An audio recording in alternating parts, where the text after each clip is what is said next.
Okay, the epoxy's all hardened up. All we're doing is the lightest of sanding at the joint so that we can get the glass to lay flat. In other words, you don't want to have a step here and then the glass go up the step, and when you sand it, you're sanding through the part of it that needs to be the strongest. Mike Rogers found this out on his tail. He had his tail, and there's a little bit of a point. He sanded the point out, and it cracked right at the point. So we try to learn from other people's little mistakes or whatever.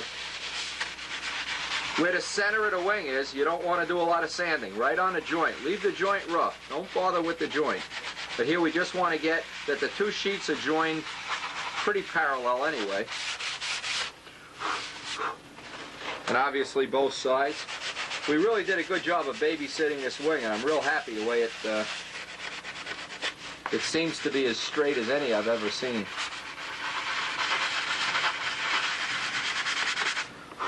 Okay, again, we don't want to make the sheeting super thin here or anything.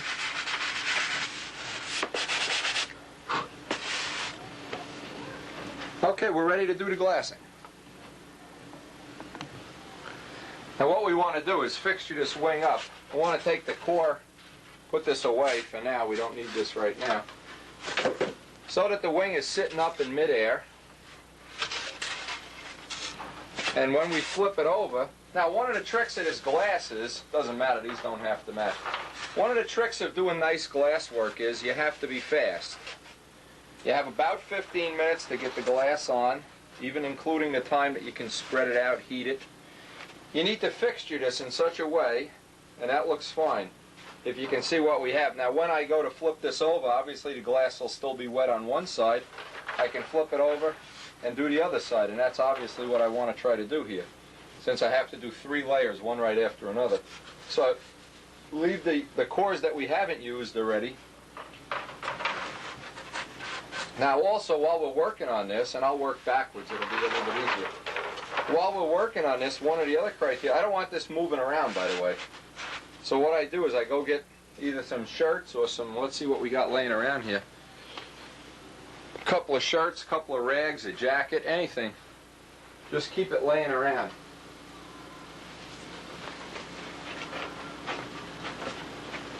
And this keeps it from moving back and forth. Okay, that's pretty solid. Okay, some of the tools we're going to need. I took my trowel, dress it off with sandpaper, make sure it's nice and clean for this. Okay, I got the epoxy. One tube's bigger than the other. Obviously, that's the 15-minute work time. And I need a can to constantly scrape the trowel off to get the extra epoxy off. I have the hairdryer plugged in, and we're pretty much ready to go. Okay, we need one of the large ellipses. Now obviously on this one, what we're going to do, poke a little hole for the bell crank bolt. On this one only, this is the only one that we have to trim because we obviously don't want to glass back by the push rod exit. So we can just kind of trim him back.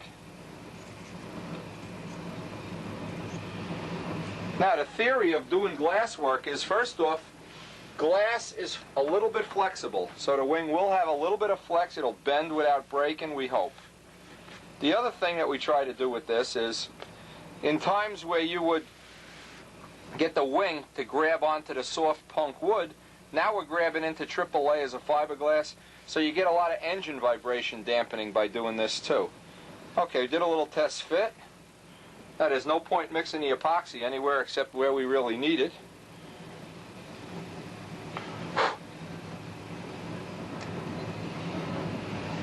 Again, this might be a rather lengthy part of the video here because I really want to show this. I had an awful lot of people that ask me, hey, how do you get rid of that wing spar?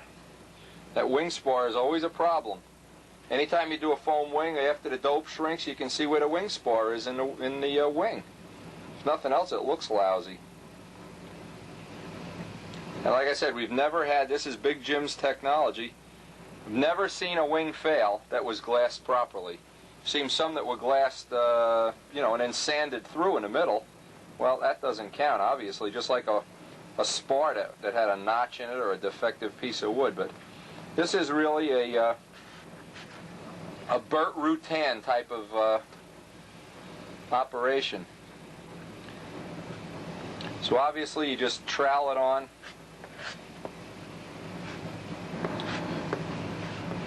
Get it spread out. Keep that coffee can handy. I don't know if you can see that coffee can. Can you see that through the lens? Yeah, maybe we can move this a little bit.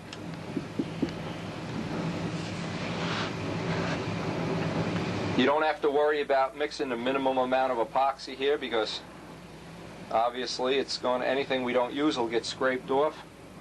You want to go a little bit past. Now I've weighed this. When this is all finished, all this glass is going to wind up weighing less than 1/4 of an ounce.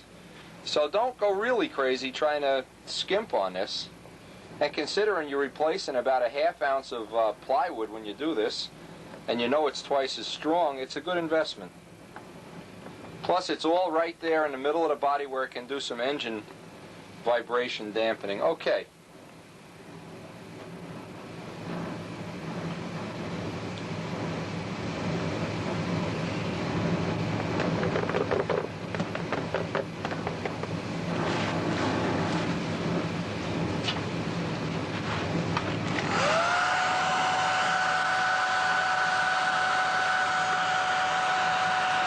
Now I'm starting off with a low setting.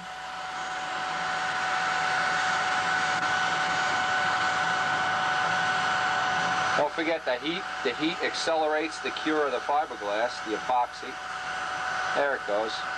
And you'll just feel, little by little, it'll just turn to water.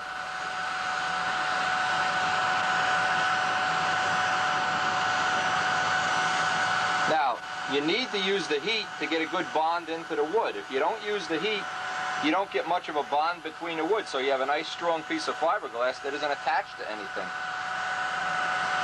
If you see bubbles, you know you have too much heat, so you have to back out a little bit. I like to use the low setting on a hairdryer as a good starting point. And you can get an awful lot of the epoxy off right in the very beginning.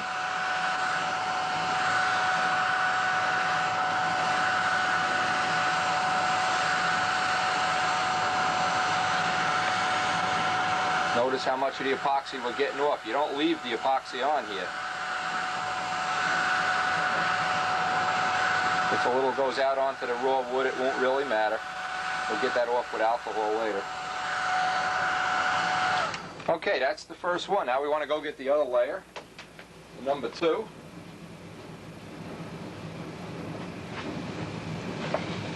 May as well drop that right in where we have it marked. This is the reason we mark it out.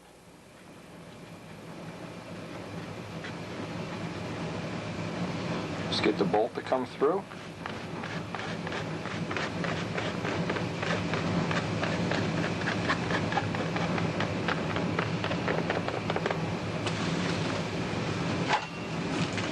Okay, you got to kind of work fast here while this is drying up.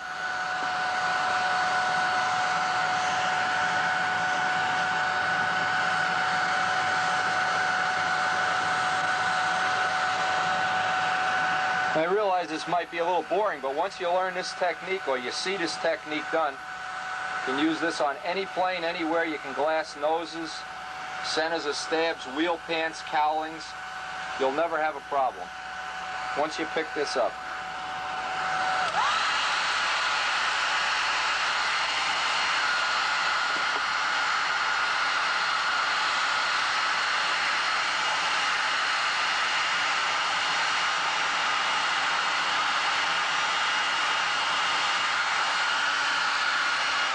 I see I'm starting to get bubbles, so I got to back down a little bit.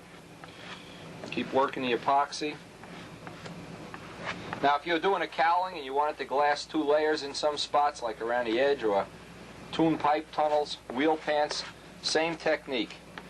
Same technique, nothing changes. That's the only kind of epoxy you should use, though. Don't try using any of the epoxies where the tubes are an equal size, or you'll be almost impossible to sand it later on. Okay, now this is our third little piece. And because they all end at a different spot, what's nice about it is when we go to sand it out, we're not sanding into steps and ridges and everything. They'll all end in different spots. And I always put a little extra piece right around the bell crank bolt at the high point of the wing. That's where it's going to take the most abuse.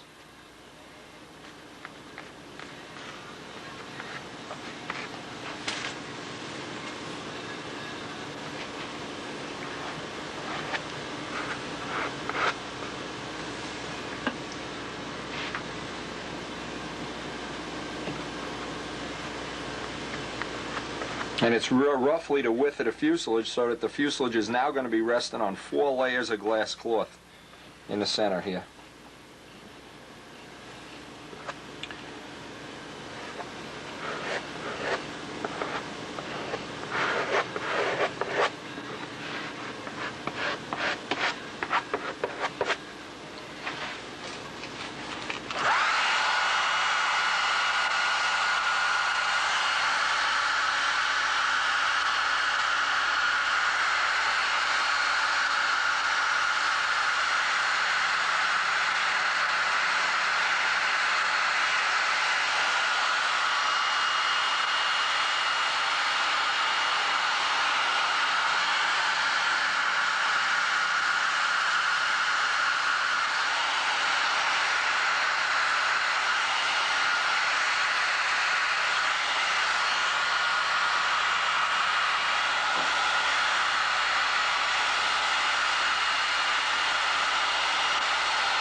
Now also what this does is where the fuselage side rests back here, it's resting in glass cloth instead of just raw wood.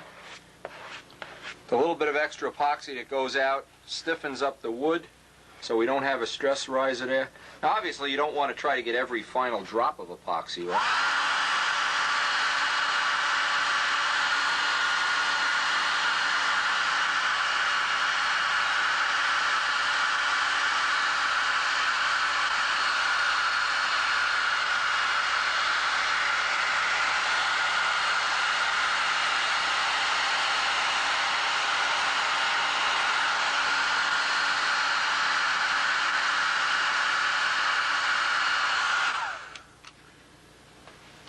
Okay, now we want to get some alcohol,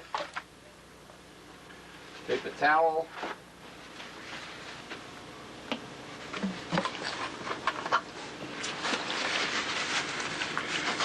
get a rag with some isopropyl alcohol.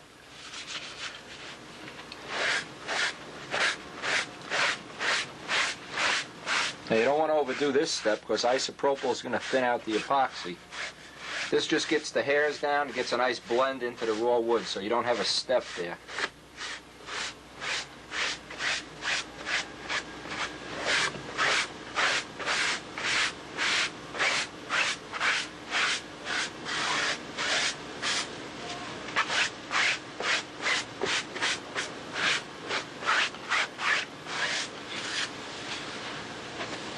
Okay, obviously we're just going to flip this over now and do the bottom as quick as possible and then set it aside to dry.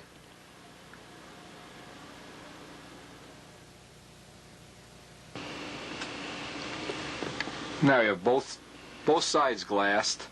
Now it's a good thing right now, if you have the time, and we're going to take the time here. You can see how much epoxy, by the way, we managed to scoop off of this. For the next 4 or 5 hours, we want to babysit this and just keep walking by and seeing if it's bowing up, bowing down, or whatever from the glass drying. And usually it doesn't, but we check it anyway. And so we'll pick this up. No sense putting any more on the video today. We'll pick this up tomorrow with just checking the final check that we'll put it back in the cores and double check that nothing's moved. And let it sit a few days before we sand out the glass. Letting the glass sit 3, 4, 5 days is the whole trick to getting it to sand right out. If you try to sand it out too fast, you don't have any luck with it at all. It'll just gum up. Just let it sit 2 or 3 days.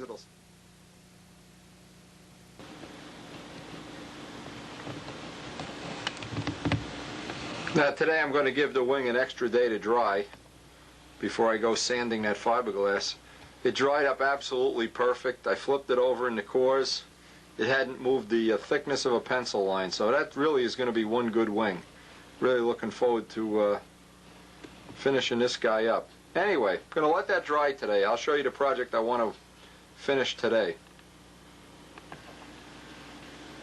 Now what I did this afternoon, I made up off camera a little prototype geodetic flap. Sheeted geodetic flap, just to see what technique I wanted to use and see what it would weigh when it came out. It went together real nice. It's drying right now. The skin is drying on it. And I'm going to, I'll show this on the video tomorrow. I'm going to pull this off and make sure it stays straight and everything. But again, I made up a little prototype, and let's hope that's going to be the way that we can save a little bit of weight on a flap, since this wing is coming out a little heavy already. And I know the 3/8 solid wood flaps, I know they're going to be heavy, so this will be one little way we can save some weight by building up the flaps. And if this way works well, we'll put it on camera, and if not, we'll carve up solid wood flaps, and we'll know that tomorrow.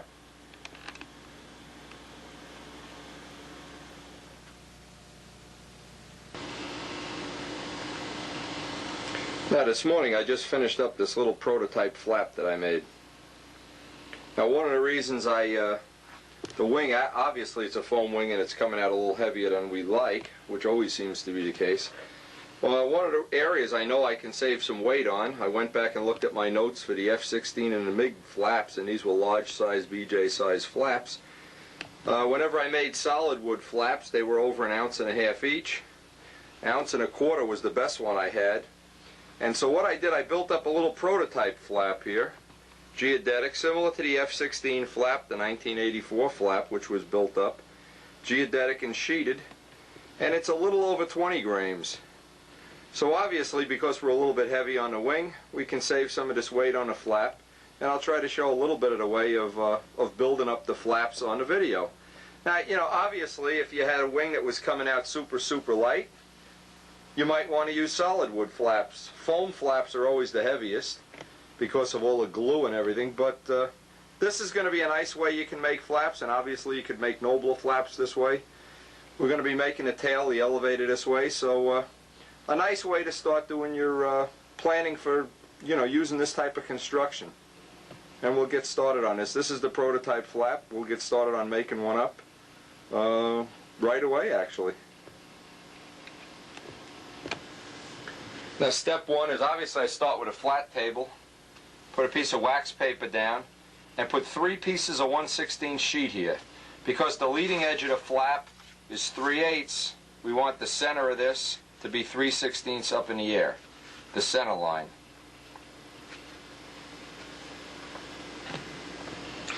Now I want to put a new piece of wax paper down here. What it is I want to have it, I've said 3 before, it's 2 pieces of 1/16 wood under the trailing edge. And making up a little fixture, now this is an important little concept to have, making up a little fixture that you can use to build, no matter what a good example of a nice little fixture is on the Jersey or Falcon plans. The way John DeTavio used to build the tails is an excellent way of building without making a lot of fixturing and jigging and that kind of thing. Now, if you get used to this idea, if you're comfortable with the idea of building this way, obviously you can improvise anything from rudders to tails. Just about anything can be built with this type of construction. This is an old-fashioned type of construction. A lot of the free flighters are made this way. And there's certainly nothing new or unique about it. Get some nice wax paper down. Again, 2 pieces, not 3. I don't know why I'm thinking 3. And what I like to do is I tape the wood right down to the table. And this makes for very inexpensive, very quick to make. You can probably knock both flaps out in one morning without any problem at all. Now we got to cut up the wood. And now here's one of the most important things whenever you make a flap, whether you make a solid flap, a foam flap, or whatever, is the grain wants to go parallel to the trailing edge, and you always want to use C grain. If you have C grain wood and it's twice as heavy as the A grain wood, use the C grain wood. you need to have the grain parallel to the trailing edge, not the hinge line. So what I've done is I've taken, this is my prototype flap, I've taken, and it's 4 inches, almost 3 7/8 at the root. Because it's, larger than normal size, I have to join 2 pieces of C grain wood here, and what I'm going to do is just lay out the size and cut the wood. Now obviously if you were building off a set of plans or drawings or whatever, you would be using the plans. In this case I'm using the template, and I'm working off Jim Greenaway's numbers. This of course is a prototype plane, so I don't have plywood parts all made up for this.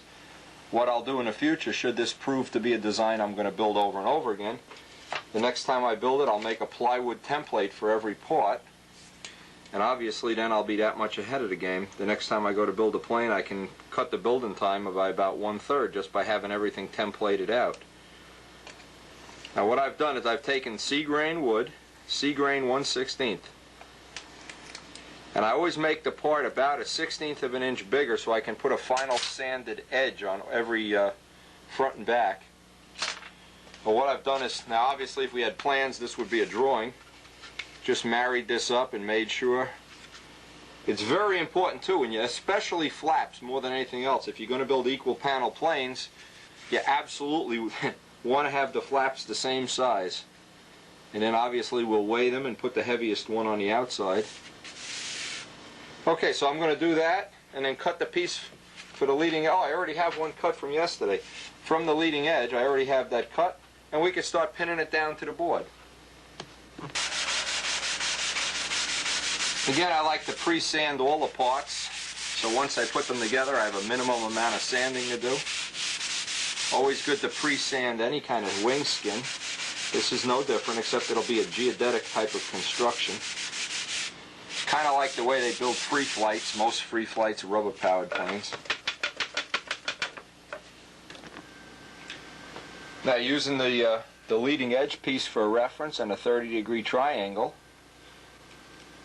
all you do on the inside of the one skin, mark out the geodetic rib formers. And when you get to the end, if you have like a half a space or so, then you just have to interpolate.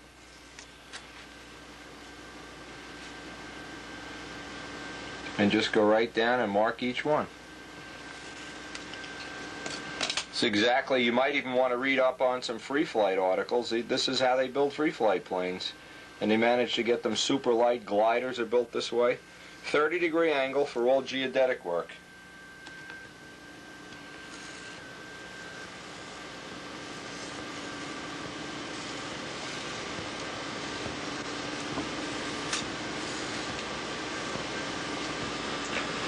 Okay, we've got all our geodetic ribs marked out. Obviously you can see how that's done. It's very easy and quick to do. Now we just want to take a piece of 16th square. We'll strip it off of a piece of 16th and get it along the trailing edge so we have some material to round it off on. Want to get a 16th square on there next.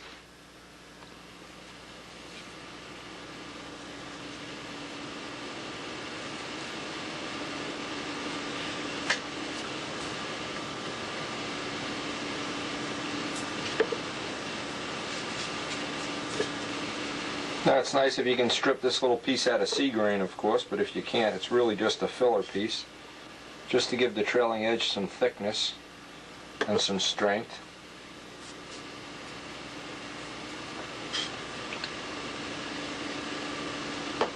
And if you're working over wax paper, you'll be, a little bit of hot stuff gets down underneath, you'll save yourself the aggravation of having to cut the part off the table later.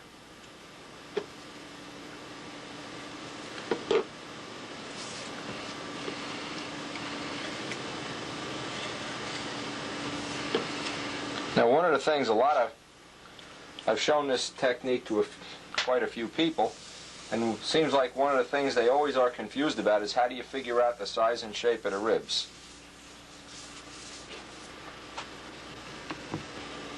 Now we want to leave a little extra material out at the tip because we do have a tip shape that obviously the cardinal tip shape, you need a little bit of extra material out there.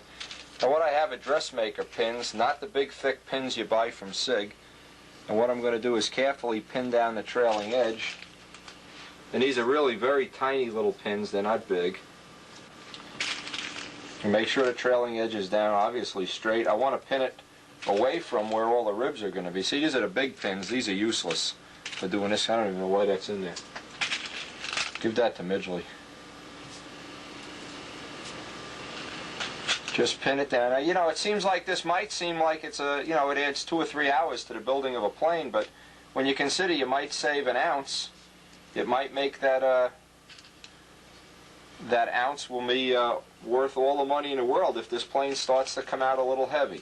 But this is the reason I try to keep track of the weights all along the building program, is I know what starts to happen with a lot of planes is they just build up a little here, a little there, a little there, and all of a sudden what started out being a 60-ounce plane turns into a 70-ounce plane. And I've had enough of them to know how they get that way. It isn't only just too much finish. Alright, so I have the trailing edge pinned down nice here.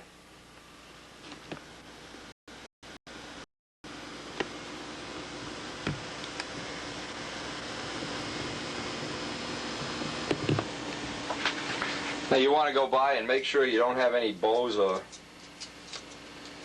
any little high spots on the trailer. Now you want to take that piece of 3/8 by half, and like I said, I stripped this out of a block, so it's because obviously I didn't have a really good piece to start with. If you can buy 3/8 by half, what usually happens is it won't be the quality of wood, because they don't strip wood. They don't strip real light wood. What they do is they try to strip up heavy stuff when they're at a balsa cutting place. So you're probably not going to get a piece of good 3/8 by half. You're going to have to strip it out of a block or whatever, or do it on a table saw, however you can do it. Okay, now what I'm doing, I'm just making sure I'm pressed down here with the skin, and obviously if a little bit of the glue gets down there, it's not the end of the world. That's why we build over wax paper. Now what this does, this establishes the flat, that you're not building a warp into the flap. If you try, and I've tried 100 different ways of building flaps on a flat table, you always wind up getting a warp. In fact, Big Jim one time, I had made an elevator, a real nice elevator. In fact, I was real proud of it. I brought it over to Jim's house and I said, look at this. Built on a flat table, perfectly flat. And it had a perfect warp in it. If you build a tapered surface, you have to build it in a fixture. You can't build it on a flat table. And if you need to figure that out, think of the geometry involved. As it tapers out toward the tip, when you build it flat, it'll have a built-in warp every single time. You have to fixture this. Now when I built the F-16, I built the MiG, I remember making all these little fixtures and boxes, and went back and read a bunch of free flight articles. Now one of the things we're going to try to do this year, Midgley's working on it right now, is to make up a mold for the leading edge, so we won't have any square piece in the leading edge on the next plane we build. It'll be a wrapped molded leading edge. Obviously once we make the mold, we could supply those molded parts to anybody that wants to build that way. You go back and look at the MiG article, that's how the MiG was built. Molded leading and trailing edges. Plane was 990 square inches, and it was 61 ounces. So there might be something to be said for molded parts. Okay, now we're ready to cut out the ribs. Now here's what a lot of people have trouble figuring out. You get a balsa stripper and strip up some wood.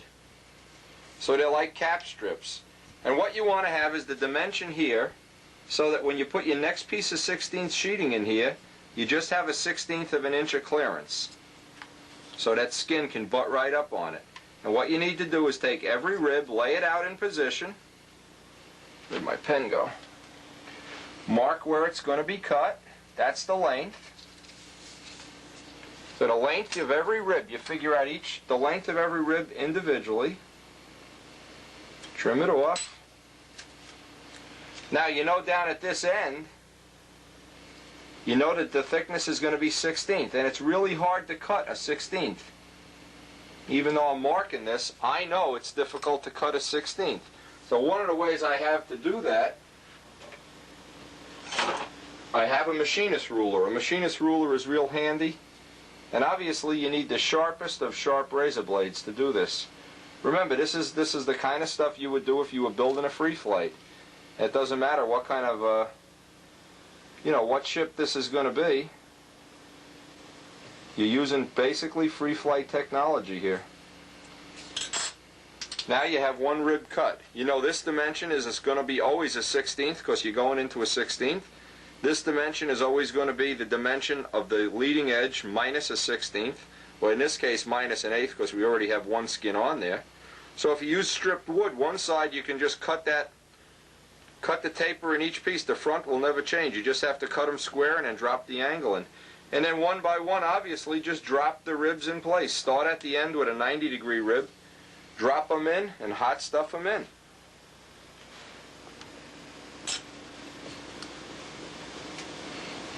Now you need to put a 90-degree rib on each end. Obviously, we won't show every rib here, but you can actually lay the ribs all out in a matter of,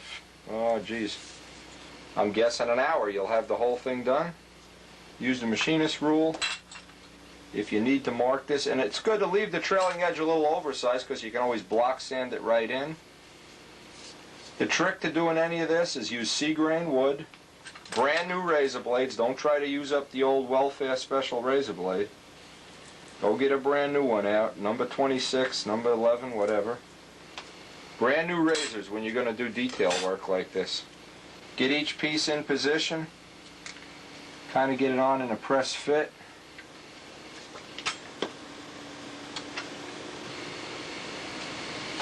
Run a little CA down each rib, put a little extra up in the front, a little extra in the back.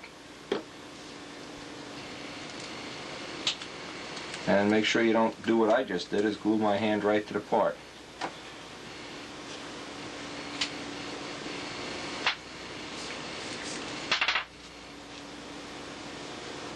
And you obviously don't press down too hard or you're going to take and put a warp in it. Okay, that's one rib. Obviously we're just going to go right down the row and do all the ribs.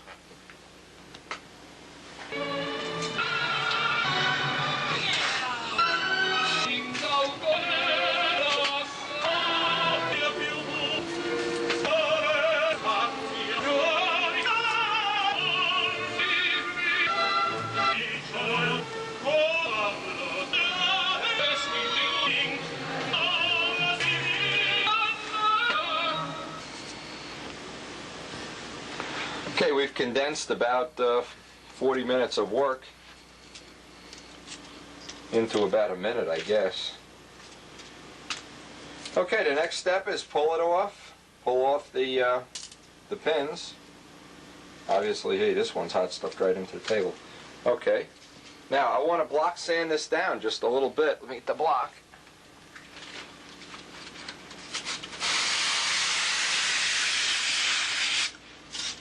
Basically at the trailing edges where you want to get it even.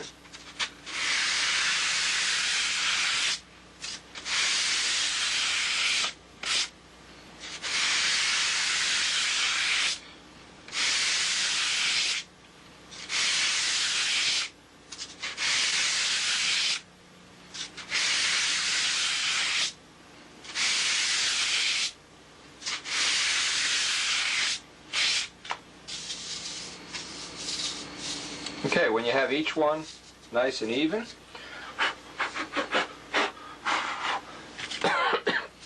okay, you're ready to get your other skin out, which is all cut down. Do a little test fit, make sure everything's pretty close to being okay.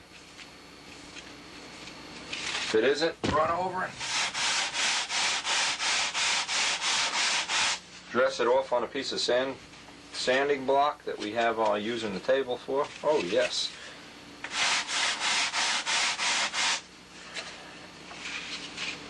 Get a nice even fit. Okay, now because we're going to use good old ambroid here, because we want to have some working time,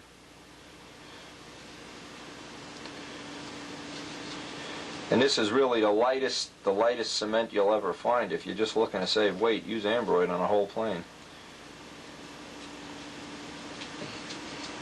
Good old ambroid. I wish I could remember how many Noblers and how many Ringmasters I made with ambroid. Even holding a motor mounts in with ambroid. When I used to tell Harold Price about that, he'd go crazy. You can't use ambroid on the motor mounts. Oh my God, gotta use alphatic resin. Anyway, now once you get this top skin on, obviously you got to put it aside to dry for a few hours. We'll go to work on some other part of the plane. I don't know what part yet. We'll let this sit maybe 2 or 3 hours while the ambroid sets up. Go right along the trailing edge. Now once you make one of these, this may look like it's a lot of work, but once you make one of these, I think you're going to be really surprised at how quick and easy it goes together. And it's really fun to build this way. This is old-fashioned building. This is kind of cool. You'll be very surprised at how stiff and how strong these flaps are. You'll probably be very, very impressed when the first time you do this. Another thing about ambroid, if you got a big drip or drool of ambroid sticking out, it just blocks sands right down. Unlike hot stuff that turns into a rock, ambroid leaves a nice edge. So in this case, ambroid is the material of choice.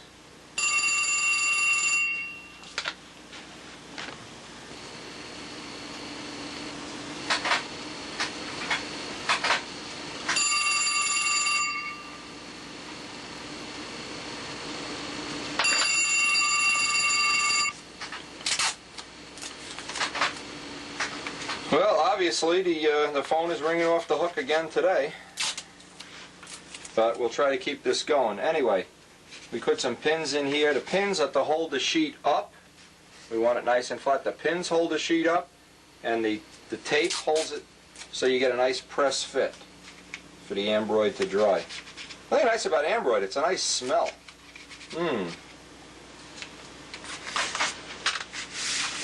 The preferred glue of glue sniffers. Anyway, then we just want to pin this down. And we pretty much can put this aside to dry for now. And when you see, once this comes off the table, an hour from now, a couple hours from now, we'll work on something else. In fact, what I'll do is I'll make the, while we're waiting for this to dry, I'll make the horn pocket on the other flap. Try to show that on a video too. Because the camera's going bye-bye this weekend to do a train show, so we'll try to get everything we can done and document it here before the camera goes on loan again. Okay, and that's pretty much it.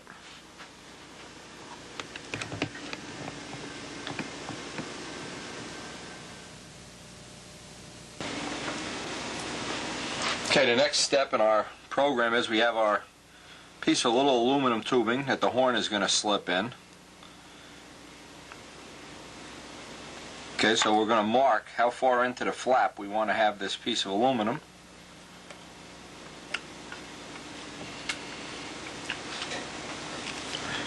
I want to get a real nice alignment on this.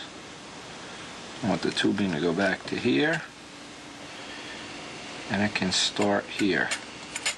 See what happens, the tube can't go unless you put a little half-moon cutout in it.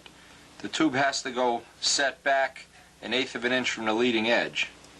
Alright, so we're going to do this little edging job. Obviously we'll cut this. Cutting this tubing is really no big deal. You cut it with a knife. This, of course, you can buy from SIG. You just roll it on a table a little bit, and bang, it's cut.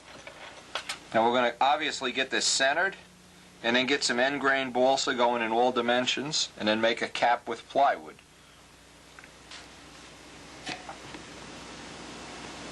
Alright, so step one obviously here, just a couple of drops of hot stuff to hold that tube in place. Now we want to go get some 1/4 inch wood and trim it down to size. This is a little less than 1/4 of an inch. And what we want to do is end grain, all end grain up to the end of the tube, and then straight grain from there back.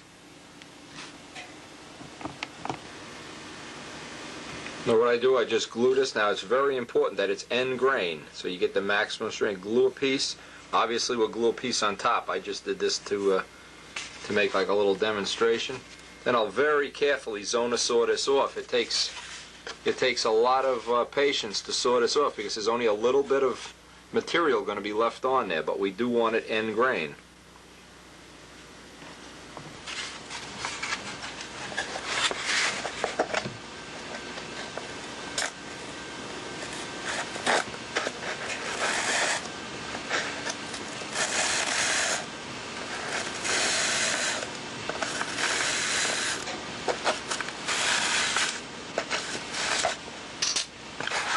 And the rest obviously we just block sand. Now what we'll do is block sand down to this dimension until we hit the tube, and then block sand this way. So there'll just be a very little bit of material left there. And obviously we're going to glass over this when we're finished anyway. But end grain, the whole trick here is to have this end grain.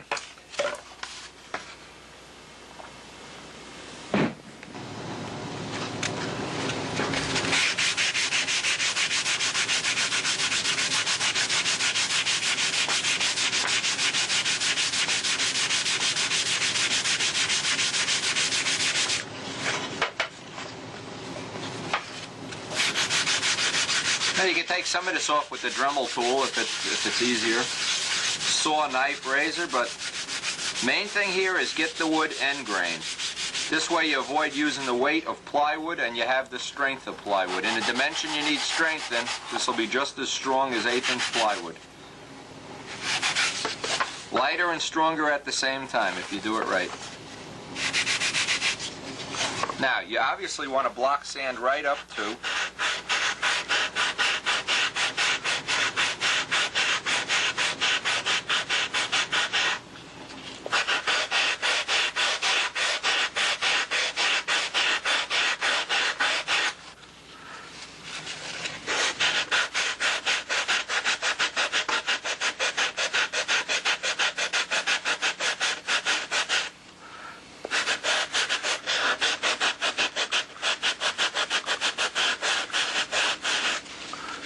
as soon as you see you rubbing into the tube, and you're finished.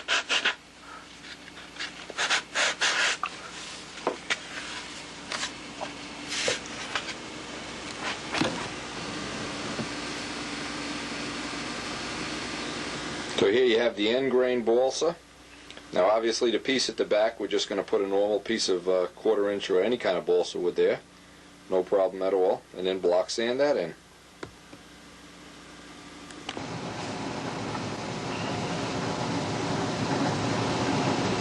Okay, now obviously we'll block sand this in next.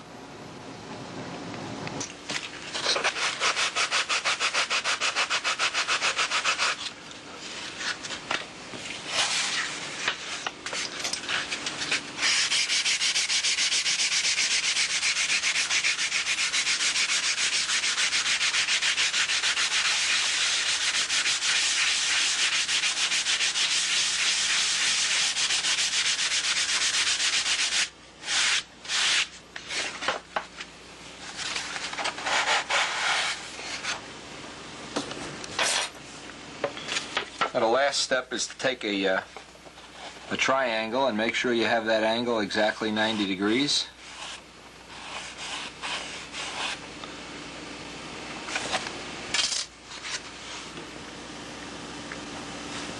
Now what we're going to do is make a cap of 64th plywood for this so we get a nice neat edge on the fillet. Put a little hot stuff in here, fill this in, and then make sure we can get the horn back in. Make sure none of the hot stuff's dripped down into the hole there. Now when you lay out your little cap, you want to make sure the grain is going front to back.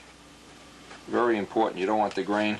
You know, plywood has 3 grains. 2 of them are going in one direction, 1 is going this way. You want the 2 grains going front to back. And just cut the 64th plywood out with a scissor, and we'll block sand it right in.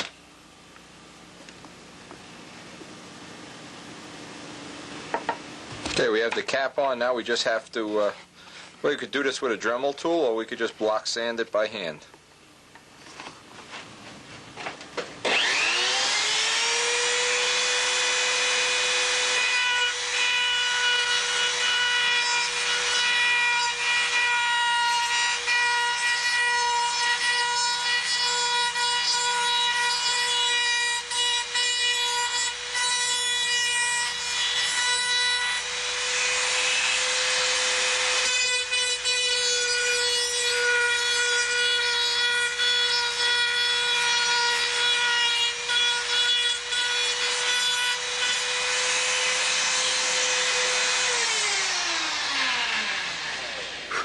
Now even after you do that, you have to get in there and take out a little half moon section so the horn can get in.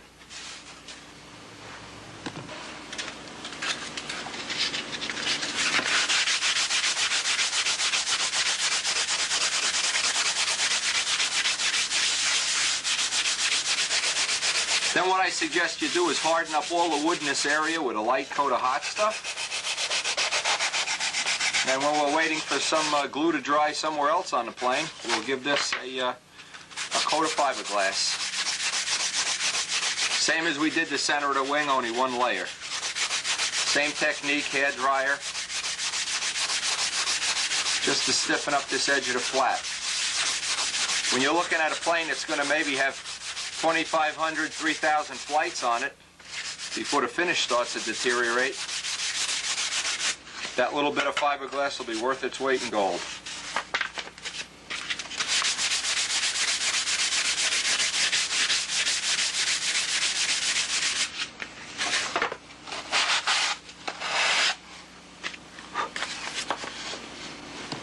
Now if you happen to get a little bit of hot stuff, you see the little C groove so you can get doing. If you happen to get a little bit of hot stuff in there, and the odds are good that you'll get a drop or two in there, take a drill and just, don't put it in a drill press or you'll break the damn thing.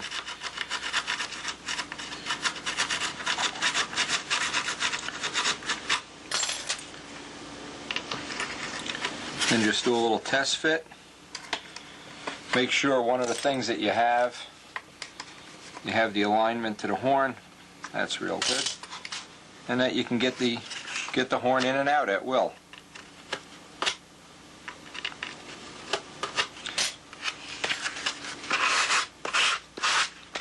Alright, that completes one side, and we'll do the other side off camera.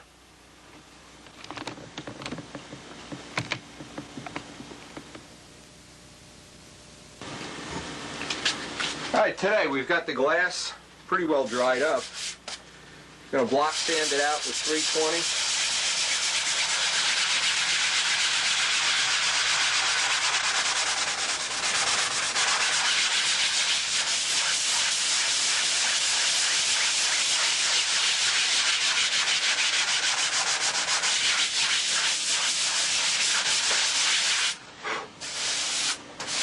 Now you'll notice when this glass is cured like this for a few days, it sands real nice.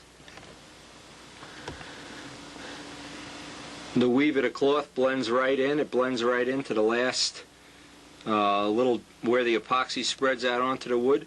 You really don't want to do a whole lot of sanding here. A minimum of sanding will be plenty.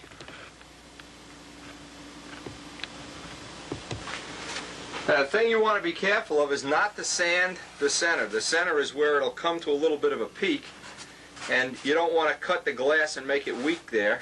Now this is really nice and strong. Right in the center here we have 4 layers. So again, we're just going to block sand this out a little bit. Just the least little bit here.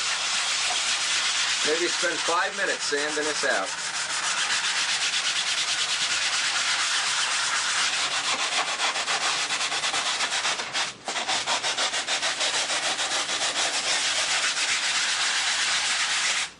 As soon as it feels smooth, then we'll just leave it, because obviously when we get the tissue on there, and we're going to double tissue the middle, that'll just get buried right in there. You won't even see it. Okay, the next step, now we have 2 things we have to do. This wing is all completely sanded out. Ready to go. Here we get to making a time management decision. We have about another 2 hours left in this day before we're going to leave. So we want to get 2 things accomplished. We want to get the horn hooked up if possible, and we'd like to get the tips on. But we can't sand the tips in if we do the horn first. So what we're going to do is put the tips on first so the glue can be drying, everything can be drying up. And while that's drying, we can attach the horn and make the push rod connection up. This way we'll have some glue drying while we're actually doing some of the work.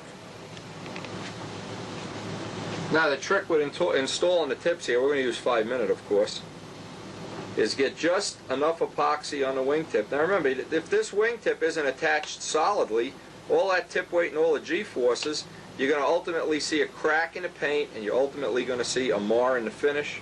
So we want to really spend a little time here, and what we're trying to do is get the tip attached to the wood. I'm not concerned with attaching it to the foam. Attaching it to the foam is going to do almost no good at all. We want to get it attached to the wood. So job one, get the epoxy on there and concentrate on getting it on the wood, not on the foam. Then we'll take the hairdryer. The hairdryer will let some of the epoxy soak in. Give it a little bit of a head start soaking in. Whatever you have left over, you can put a little bead on here too. Again, we're just looking for that outer bit.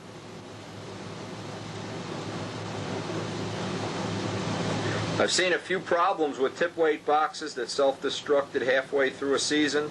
The tip weight then, in the middle of a flight, gets loose in a wing and chews the whole wing up.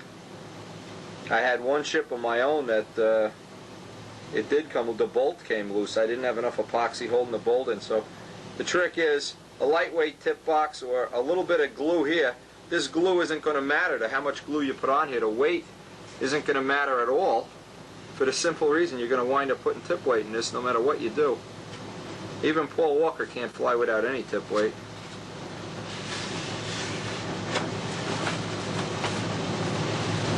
Put that tape. Always be prepared.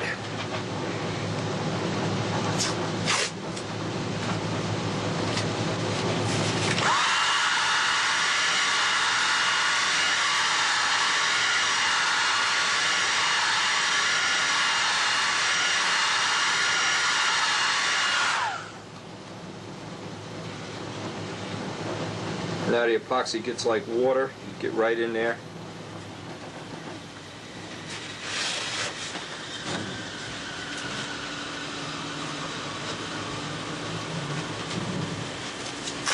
Now, because you don't have tape, you don't have any tape on its sheets right now, on the sheeting, the tip should be just a little bit bigger than the wood around it.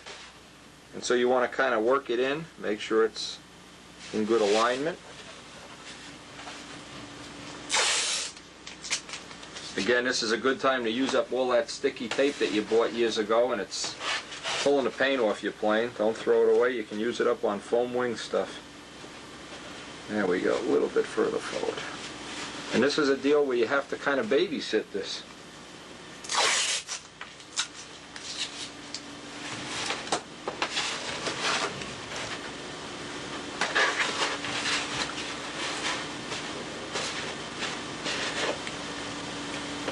Another choice here is alphatic resin. If you don't want to use epoxy. I don't want to see this tip come off halfway through a season. I don't want to see a crack in the paint most of all, so gone with the idea of using epoxy. Again, not to worry. The outboard tip is not a place to save weight.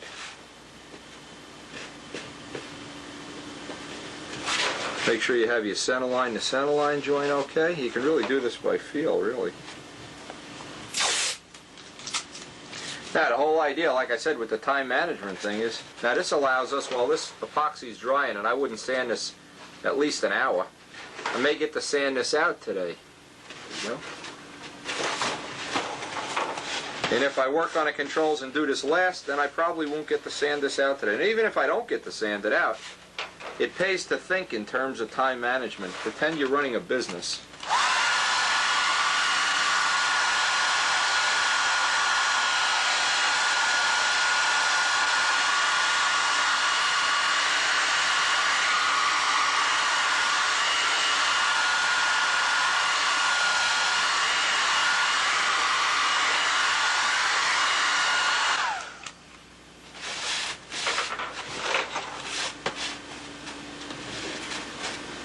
Okay, that's one. We'll do the inboard one off camera. Just want you to see that technique once. Pretty much figure out that the inboard tip is exactly the same. Okay, while waiting for the tips to dry, one of the next things I like to do is get the lead outs bent right away. Get that out of the way. No matter what method you use, I'm just doing these with soft copper wire. You can use a little piece of tubing on this. That's one way to do it. Or you can use this method. But no matter what you do, make sure you use stay bright solder. Don't use rosin core or acid core solder or whatever. And when you want to neutralize this, baking soda. Baking soda and water. As soon as you finish soldering, get the baking soda and water out. Let it cool normally. You don't want to let it cool that too quickly. But the flux neutralizer is baking soda and water.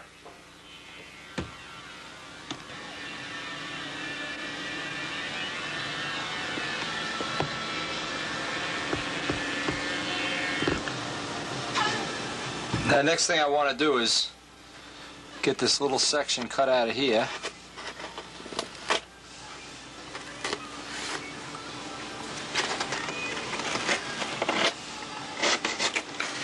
Notch this out enough, get enough of the foam out of here so we can get the horn in, and obviously get the horn so that the flaps are centered equally on the body.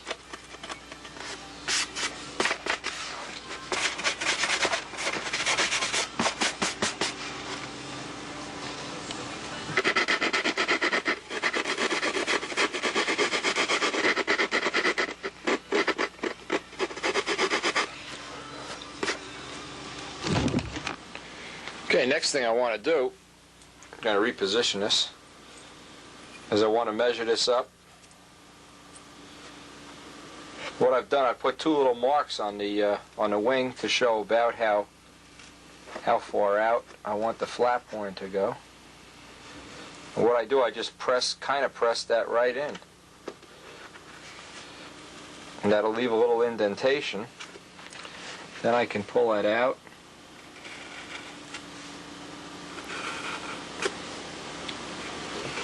Now, there's a lot of different ways to get the horn to be held up against the hinge line. This is only one way, but this is a good way. This way works. Just wrap a piece of tin can and pinch it with a pliers. That way's always worked real well for me.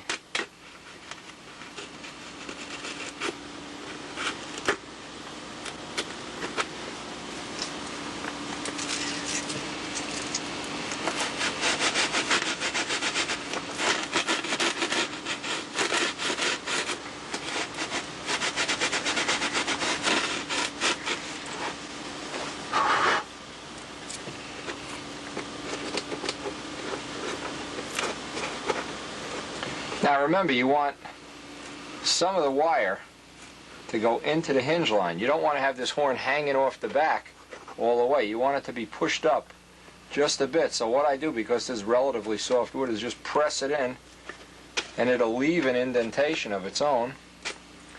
Pull this off, and now just use the wire itself to make the indentation.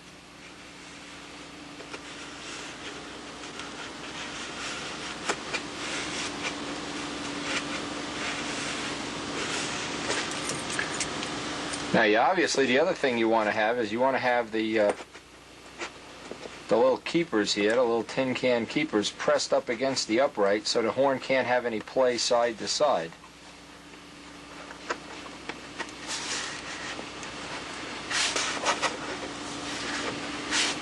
And obviously, you want it right on the center line, too.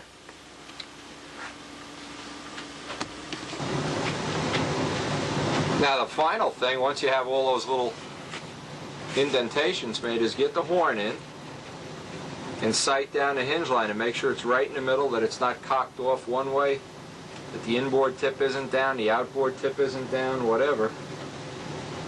Get it right in the middle.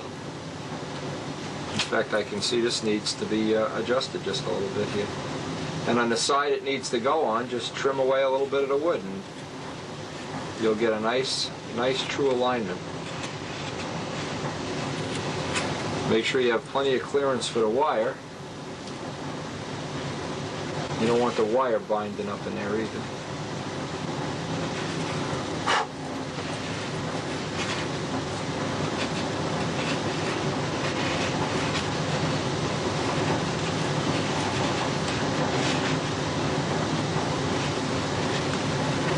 Press that down. Sight down here.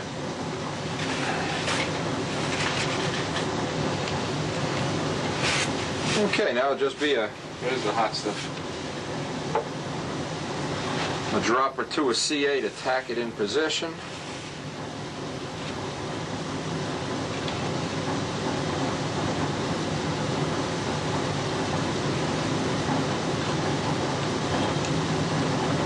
Now the method we're going to use to attach the push rod is similar to the way they show you on the Magnum plans. I make a little oversized slot in the arrow shaft, and then I get the final adjustment by moving the push rod back and forth if necessary. Of course, first I try it with a hole. Sometime you never know, you hit it right on the first try, but it's very, very important, and I'll spend a little time talking about this. Very, very important that the bell crank is in neutral when the flaps are in neutral. If the bell crank is either up or down, you're going to have what's called an exponential. It's going to have more up than down in the total control, but not only that, it's going to go into the control faster and faster, the side that it's biased against. But you really want to spend some time looking down into the cavity that the push rod is in and making sure, absolutely sure, that the bell crank is in dead neutral, and then your flap horn is in dead neutral. And usually the way you can tell is if you have the same amount of up and down, well, that's a pretty good indicator that you're close. But you still want to mark it. You still want to get it real close that you have the same amount up and down. And the way we're going to adjust that, it's similar to the Magnum kit, is by having a slot in here. We'll fine-tune it, and then just fill it with epoxy or CA and wrap it with some carbon fiber tape, some of that Dave Brown carbon fiber tape.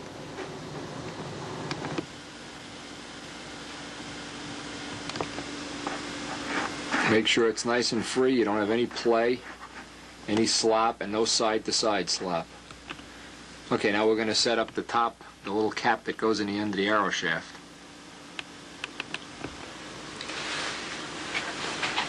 Now, just to reinforce this, I put a few strips of carbon fiber to hold it on.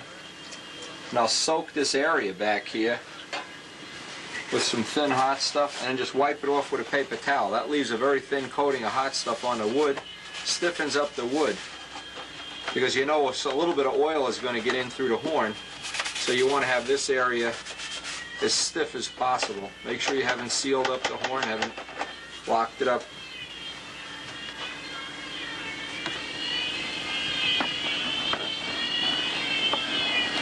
Just some little strips of carbon fiber C8 on. And then obviously grab this and make sure it's good and solid. Now here's a little trick when you want to get the final little horn clearance.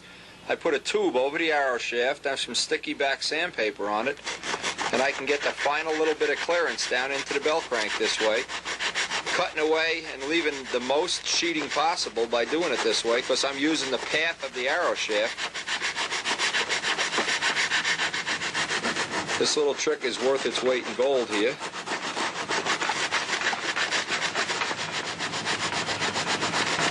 Obviously you don't want any binding on this in any way.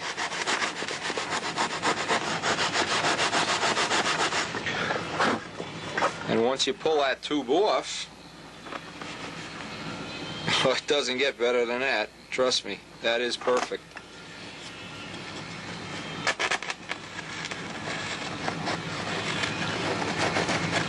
And it's just those kind of little tips and tricks that we hope you're getting off the video. Obviously, so you can build nicer, easier, quicker, cleaner, neater, more expensive, whatever seems to suit your style.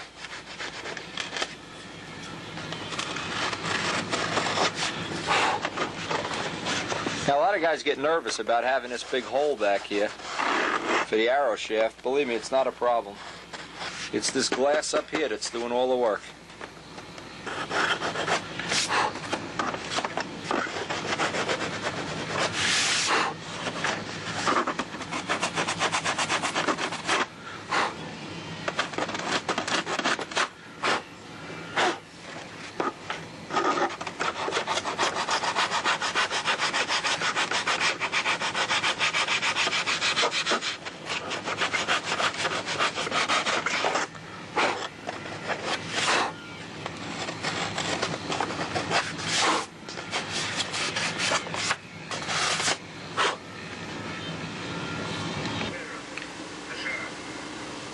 Okay, we made up the little arrow shaft end.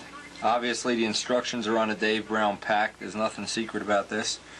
And now we're going to cut the slit in there. And another thing too, let's just put this on the camera too. When we get the bell crank in neutral, the way I just eyeball this and get the horn in about neutral,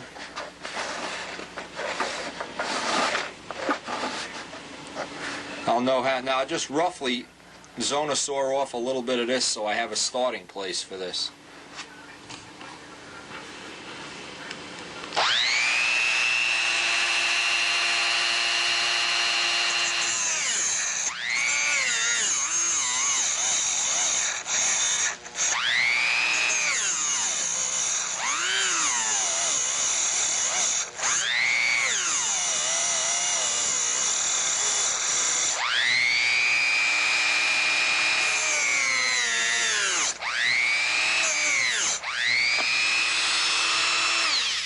I thought I'd save some time by zapping it off with that guy. Obviously that's not a great idea. If I had that bit in the cable tool, it would have probably cut right through.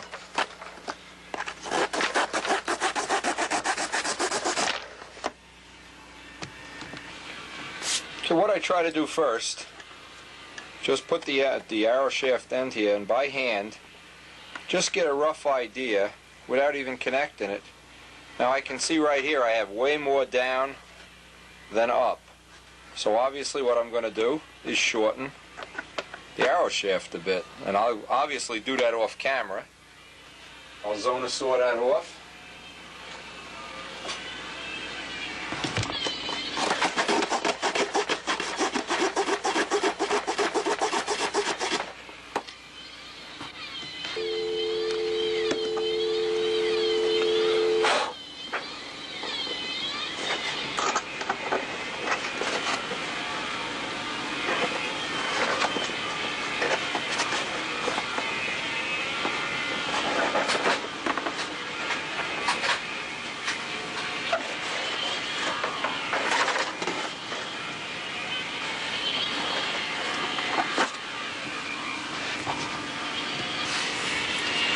Okay, after fooling around quite a bit, I can see pretty much that I have the right length on here. Now what I want to do is determine where I want to drill that hole.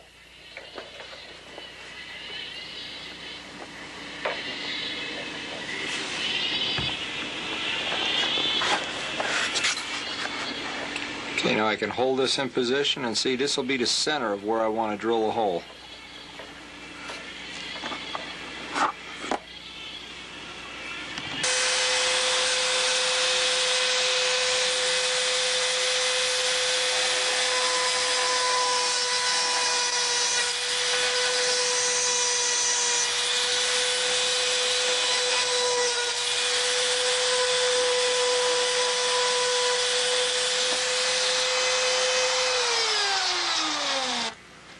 Now remember that hole is drilled oversized on purpose. And what you want to do is sight down and see if you have more up or more down.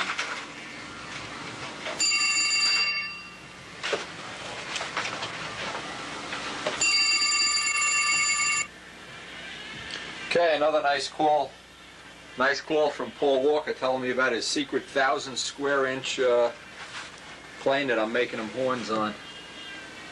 Okay, what I wanted to say here. Okay, the alignment. Up and down. Equal. If you can't eyeball it, make a little template. And most of all, the bell crank's in neutral when the flaps are in neutral. Now you still have a little ability here to fine-tune this.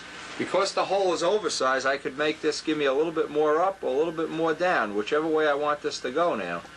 And I'm trying to decide, it's so close, usually it's not this close, which way I want to bias this, to the front of the hole or the back of the hole.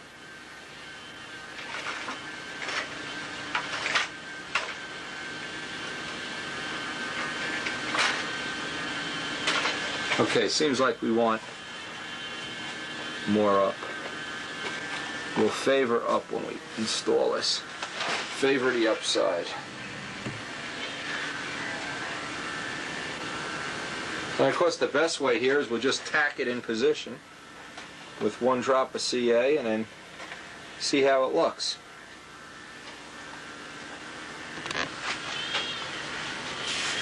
Okay, and what I want to do is just get a drop of CA down that arrow shaft through the oversized hole. Get a little bit on the rod and on the end. Now, well, I've seen these ends split, so one of the things I do, besides filling that with CA and kicking it off, which obviously is a good idea, don't try to do it in one big glob or it just turns into a mess.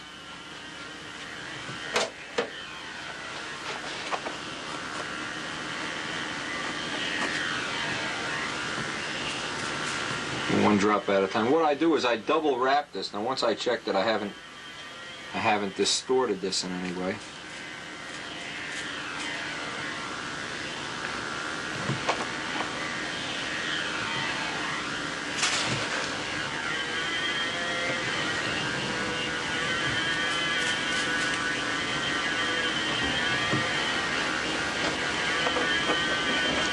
Now if I needed more play, of course, I could just widen this slot back or forward until I had the right play. Now a couple other things you want to check for before you finalize this fit. You want to look down the trailing edge. You want to make sure the horn is both legs on the horn are parallel. In this case they're fine. That you do have the same amount of up and down. I don't even think this needs to be checked. It looks so close.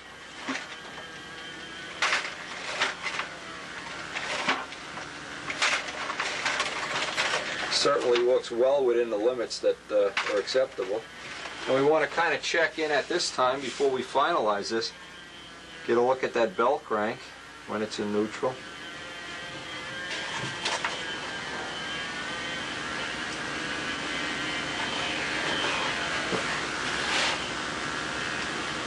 Yeah, that's real good. Real good. The other thing I want to do before we finalize anything here is the PJ1 chain loop down into the arrow shaft. All the points that are moving, the bell crank bushing. Now even though Pro Stun products come with a Teflon based grease on the bushing, it never hurts to put a little extra on there. Especially where the lead outs rub through. I want to get some of this. This is Teflon grease. It goes on like oil. You can buy this in a motorcycle shop if you don't have any. It's what they use to lubricate chains with. And just before we seal up the plane, obviously we'll put this is PJ. This is Bel Ray. PJ1 and Bel Ray are the same thing really. Chain lube. It's got molybdenum. Don't ask me what molybdenum is. I never seen it as a topping on pizza. Anyway, a final check. Make sure everything's free as a bird. In this case it is. We won't grease outside here yet until we actually seal up the plane.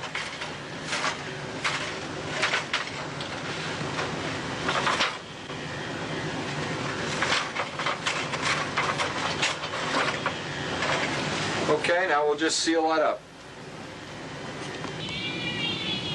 Just one final note in case I didn't mention it. The push rod always, the ends always go to the outside of the circle so that should this washer come loose or the rod fracture, centrifugal force will hold that in position and hopefully you'll be able to land the plane. Now we're going to wrap some carbon fiber around here and some CA and then dress it off, and that'll be one of the connections in the control system ready to go. Now as I said before, I've seen the rod. I've seen this deteriorate after a year or so. I've also seen them get loose up here. So what I do is I take a strip of Dave Brown carbon fiber. Obviously you could use a string if you wanted to. Nothing high-tech here. I just want to get some extra material up around the wire. And we just happen to have this old Dave Brown stuff laying around.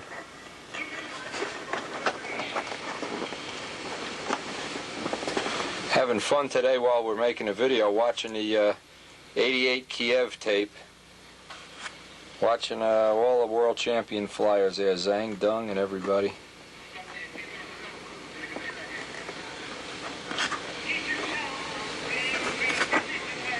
You hear that voice in the background. Whoever they had as the announcer, forget it. Okay, now.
Well, like I said, I do this on all my planes, and I encourage people to do it for the simple reason that you never know when one of these is going to fail, and why should you take a chance that you're going to be the lucky one?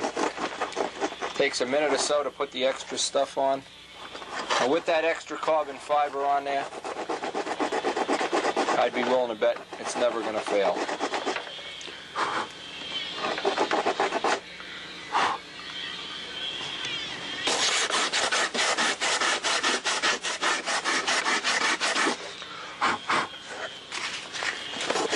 You have to be real careful when you sand this stuff too, that you don't get a little carbon fiber splinter or catch it under your nail or whatever. It can really be annoying. Now also, the one final thing is right around the end of the arrow shaft, I want to have one extra layer of carbon fiber. If you ever pulled an arrow shaft apart, what you'd see is the grain is all going in the direction of the tube. None of the direction is going in this dimension. And like I said, I've seen these fail. In fact, I've seen more than one fail. They're usually on planes that are 4 or 5 years old, have thousands of flights, but hey, this only takes 5 minutes extra to do. Then you know you have it. Now you have some material going in the direction that you need the strength here to keep this from splitting.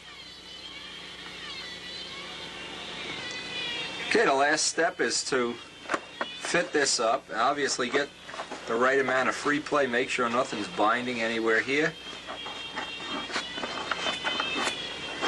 Solder the washer.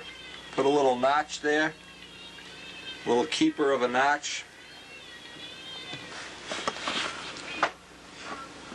I like to get a nice press fit on here. What it is, I just use a 3/32 SIG eyelet. Make sure I don't have any binding. I have a little bit of clearance in there.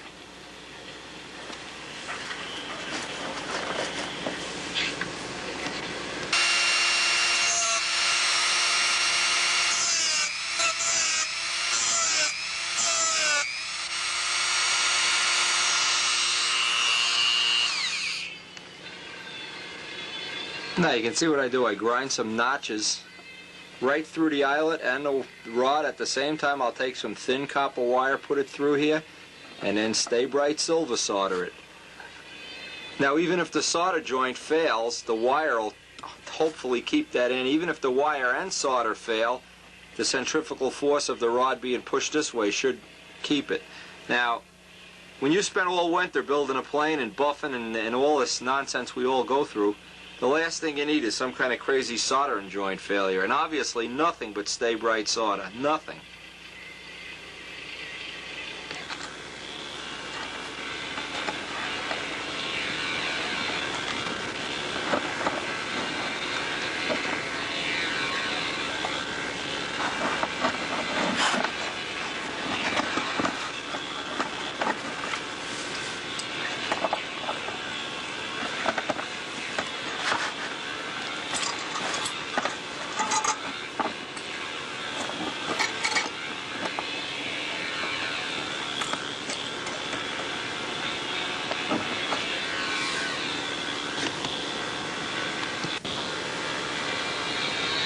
Now, it's also a good idea not to super trim this this rod so short that if this soldering joint was to fail 15 or 20 years down the road, yeah, let's hope we all live that long.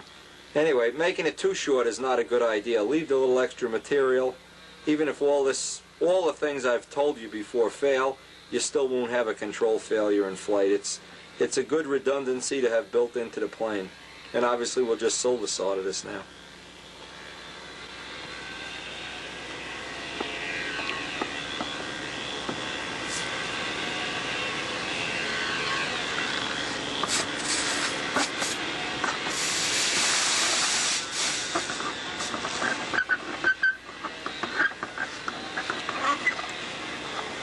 And one of the things I did years ago is I soldered the push rod right to the horn. Obviously you don't want to do that.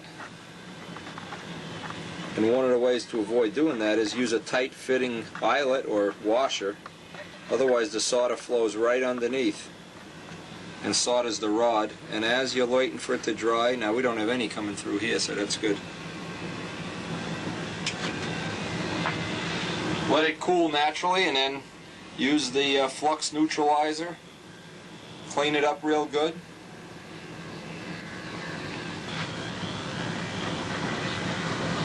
Baking soda and water will neutralize all the acid. And just clean it up with either lacquer thinner or alcohol.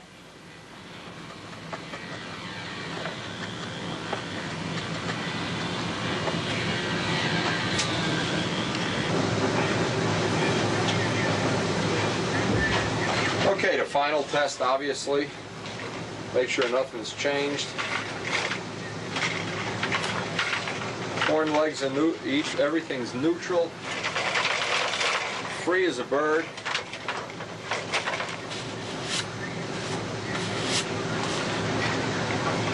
Now, it's the end of this day. Time to go home to Sweetie Karen. Anyway, we're going to put this aside. We're not even going to take the tape off. Tomorrow we'll come in, sand the tips, and do the hinging and install the flaps. And actually probably even get some of the dope on tomorrow.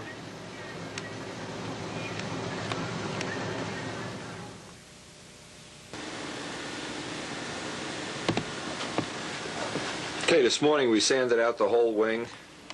Cut the flap tips in. I always leave that to last till the flap is actually installed on the wing and we're ready to do the hinges and then blend in the tip. Otherwise it never really lines up exactly the way it should. Alright, so today we're going to lay out the hinges and I guess start to finish on the wing. This went together so nice.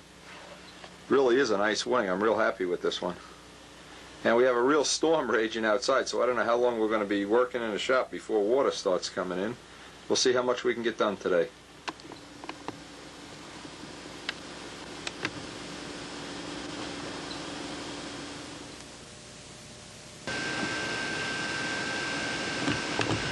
Now what I did before doing this hinging job, I wanted to go through my collection of hinges. And by the way, if you like to dye hinges, you can dye them with RIT dye to either match or coordinate with the color of the airplane. Obviously we have some of every kind of hinge on the planet here. What we decided to do on this year's plane, on this one in particular, now on the plane, the #1 plane I built this year, I was not happy the way the hinges came out. I tried to use the lighter hinges, the smaller hinges. So what I'm going to do on this plane, I managed to get 2 packages of Circus hinges, IM hinges, whatever trade name they go under now.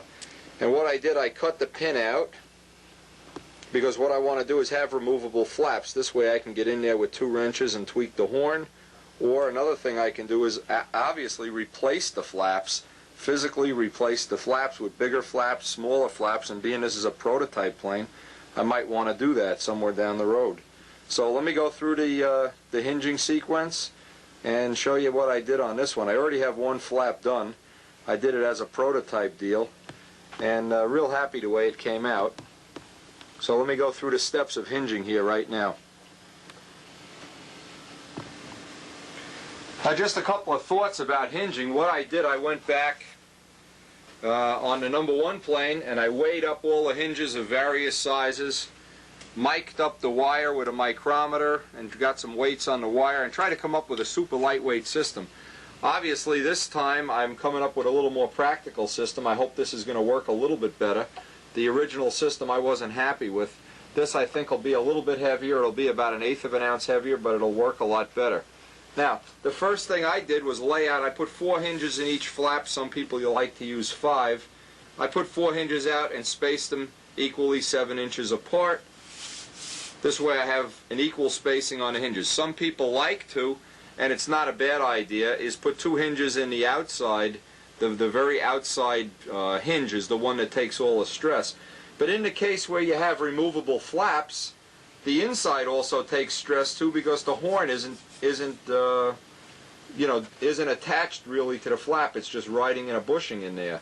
So you can figure that out as you may. I've chosen to use 4 large hinges. These are the large IM hinges. And what I've chosen to do is use a 40 thousandths wire.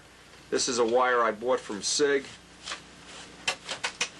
The 40 thousandths wire, the wire that comes in the IM hinges is 42 thousandths, so it gives a little more slop. And one of the nice things is, of course, the flaps come right off, and of course they go back on. And I'll use a little piece of Scotch tape out here, or I'll put a little eyelet and a hook on this to hold the wire, and I haven't decided how to do that yet. But just some of the things now to go through a sequence of hinging, and believe it or not, that's a thing a lot of people do have some questions about.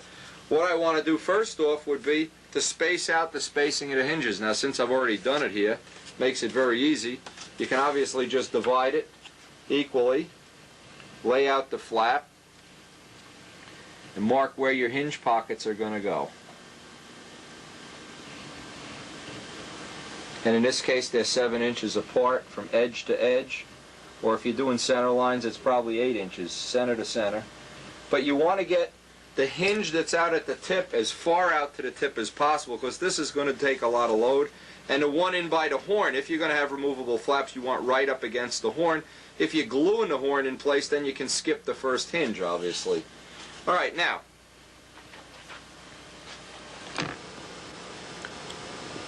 the first thing you do is measure off a hinge.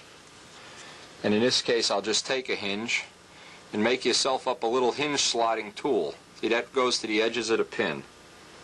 Okay, and what this will, and this is a piece of 1/8 inch plywood, another piece of 1/8 inch plywood, and just on top of it, contact cement on, a little maybe 320 paper or 220 paper, whatever. So now what you have is a little hinge slotting tool, and I'll just try to make a little test on camera here of how this works. This would be a flap. You see where I've marked it for the hinge appropriately.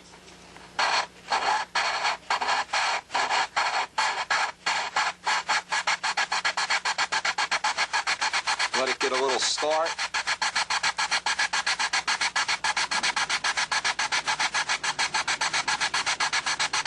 Now the second piece of plywood stops it from going too far when it bottoms out.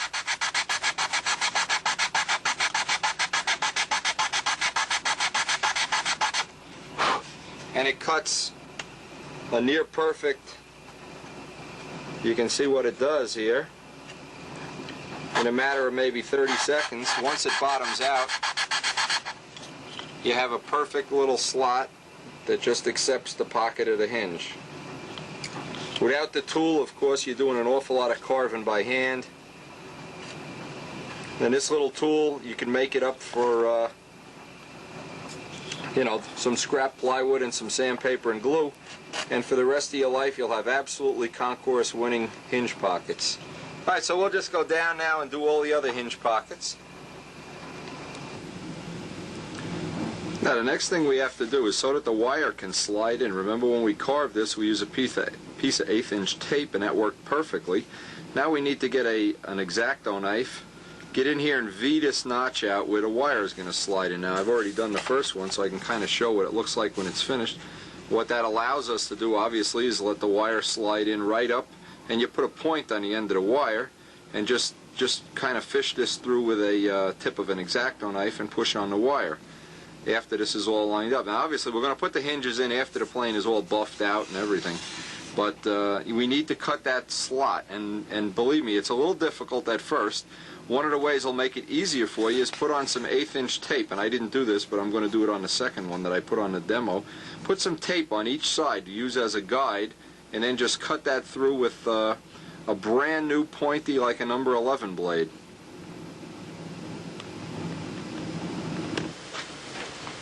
Okay, what I've done is laid out the tape on the edges. And what that does, just 1/8" tape, that gives me a little edge to lean the knife edge on while I'm working on it. I had a nice new X-Acto here. Aha. What you need to do, obviously, is start at one end and just put a little V-notch in it. A V-notch is plenty good. And pick the little piece out.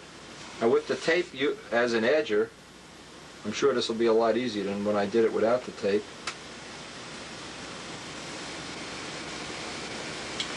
You don't want to make this oversized, because what we're going to do is get in there with a piece of 16th plywood and some 220 paper, and then get a nice flat cut in there. What we want to do, number one, is make a little V-notch, just big enough that we can get the 30-second sandpaper in there.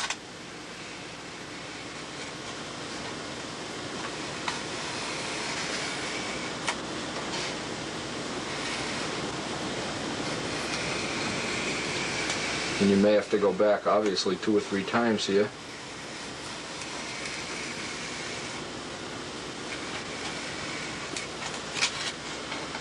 Get a nice neat cut and get that piece to just jump right out. Now we're going to take a piece of, this is 32nd inch plywood and some 220 sandpaper. Just get in there and make that notch. And obviously, every time you put a coat of dope on this, or a silk span, or anything you do as far as finishing goes, you're going to have to get back in there with this piece of plywood and clean this out, because the wire is going to want to go through here whenever you take the flaps off. All right, so we'll just repeat that step down the whole length of the flap. Having that tape along the edge is definitely a big help. And you can just get right in there and get a nice neat trough. Just sand it right out with the 32nd plywood as you go. Now with the slot all sanded out with 32nd plywood, the next step is to get a center line back on the hinge pockets, and that's relatively easy to do. You can just follow it down where it normally would be. And this is the tool. Now what I do, I sharpen this by rubbing it on a grindstone, filing it to a really fine point. Then I follow it up with an old X-Acto knife here. It's got a bunch of ridges filed into it with a Dremel tool parting wheel and a bunch of little hooks, and this lets me dig out all the extra balls out of the hinge pockets. Obviously, one of the things you want to do is get them all centered and get them all lined up, so that when you push the wire through, you have a half-assed chance of getting it to run right through.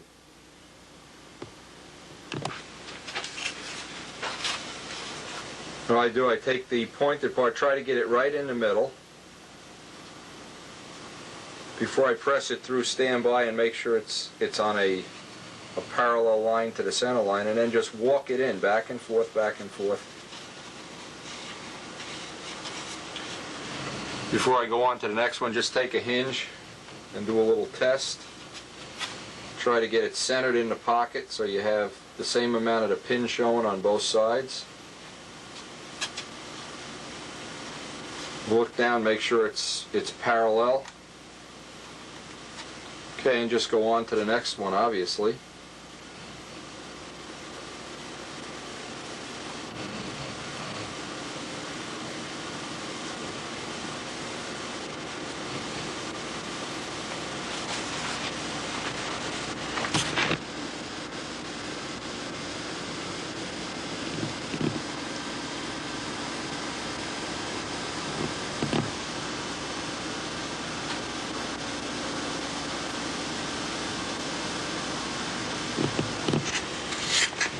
Now you can just get in there with that tool I showed.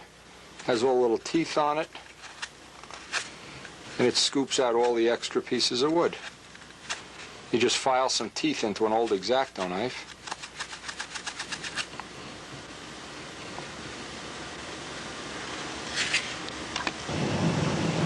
Now at this point, if you were going to do standard hinges and glue them in, this would be the time you glued them in. We're not going to glue them in. What we're going to do is go over to the wing and mark out the parallel spots where each hinge is going to go and put our little receiving little pockets in the trailing edge here.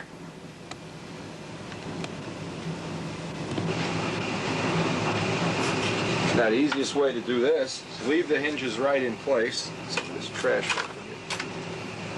Leave the hinges right in place, slide it up on the horn, push the hinges down.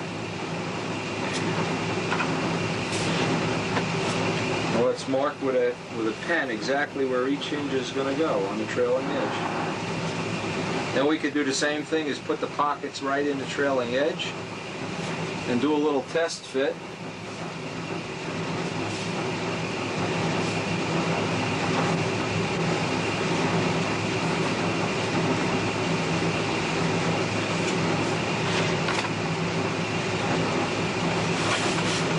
Just take the gouge, same way we did the wing.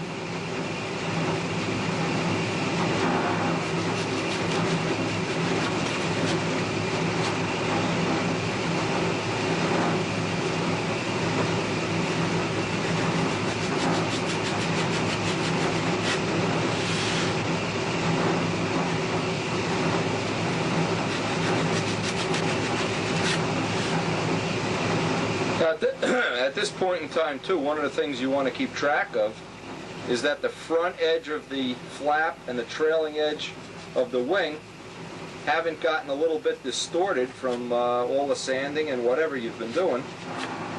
So you want to kind of take your big sanding block before you actually do these fittings and get a true edge on the front of the flap, a true edge on the trailing edge of the wing.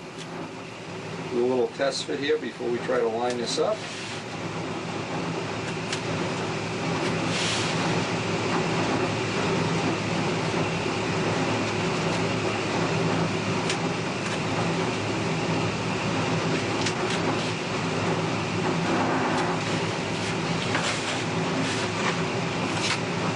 Now we haven't cut the pins out of the hinges yet. That'll be one of the next steps, and then we'll do a little test fit with our wire.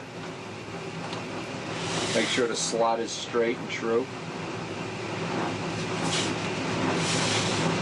And what I like to do is start at the horn and then work out. Each hinge one at a time.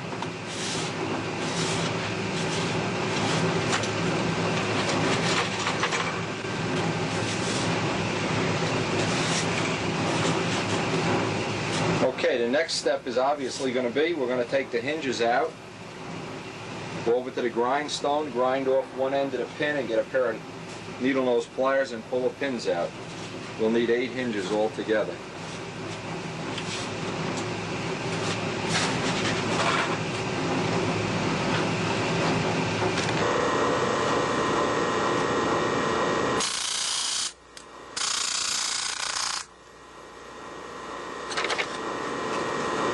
What you have to do is push on one side of the pin, or you won't get the whole thing grinded. I'm just using an old tank cap.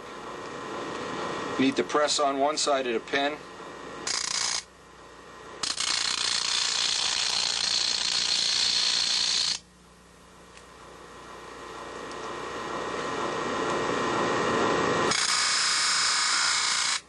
And if you wanted to dye the hinges, obviously you could just dip them in some boiling water with red dye. If you want to make them red or purple or green or whatever. And there's a little burr on the side that we rubbed on the grindstone. You need to just grab that, pull out the pin, take the hinge apart.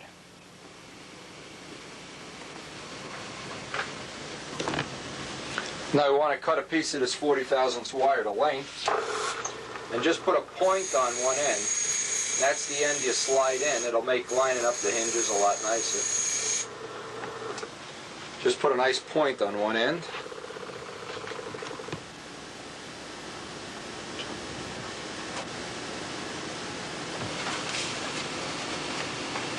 And obviously you check to make sure you have clearance on the wire. Install all the hinges in the flap for now. And we'll do a little test fit.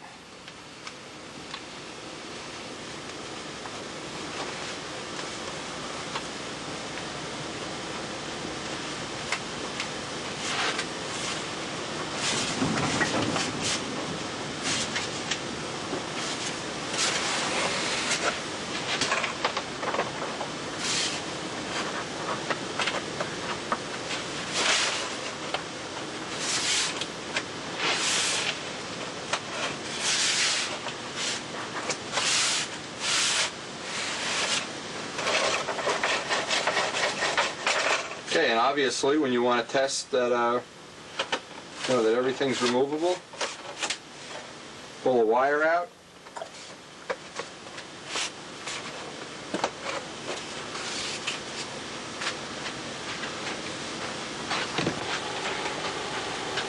Okay, that about finishes up. And what I like to do before I put the first coat of dope on this is obviously go back and check. Make sure the two flaps line up. One isn't down, one isn't up. Again, let's double check. We have the same amount of up, same amount of down. That looks pretty good. I always leave this to the very last thing. Make sure the push rod isn't binding in here. Do a complete check around. Make sure you don't have any of the hinge pockets binding up. Obviously, we can adjust that.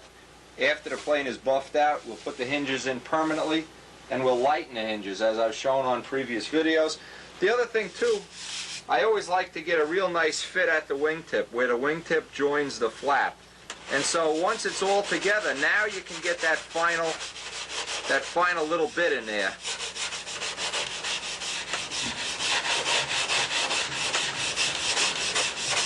Again, you want to go over the whole wing now, looking for spots that might need a little bit of DAP before we actually put the first coat of dope on.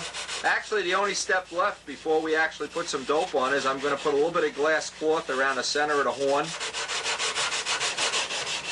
Where the horn comes out into the flap, I want to have a little bit, about a 1-inch piece of glass there. I want to have this fit. I've noticed the judges at the Nats always seem to go like that to see if you can feel the gap where the flap and the wingtip join. You want to make a final check with the flaps, put one on top of the other, make sure they're an exact mirror image. One isn't a little bigger than the other, a little longer, wider, thicker, thinner. Now, also, this is a really critical thing, is to take the wing like this and stand right behind it and see if you have any high spots.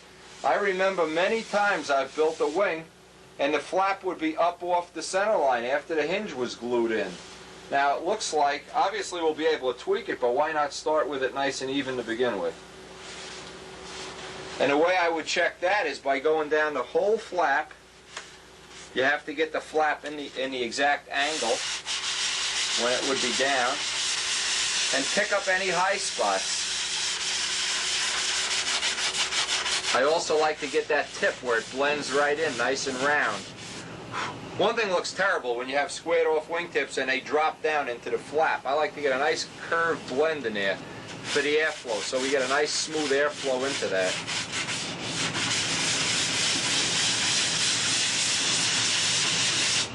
And obviously you can do this on both sides. Same thing here.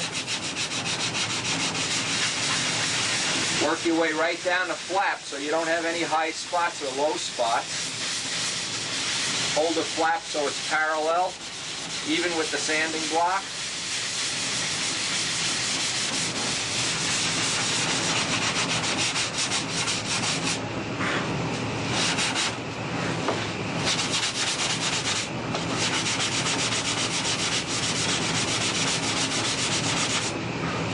Get the tips nice and even.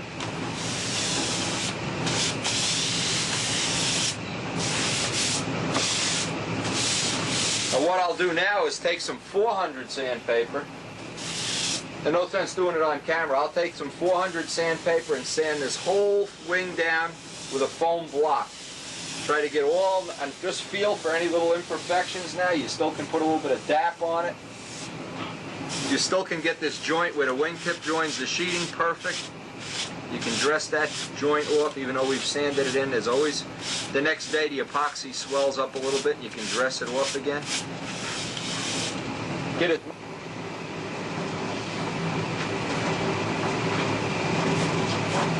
Now this morning we put 3 coats of clear dope, 50-50 light coat. All that stuff's been on the previous videos. We're doing a typical foam wing substrate finish. I already put the tissue on. The first coat is dried. Ready to start putting on some clear dope and building up to finish up to silver.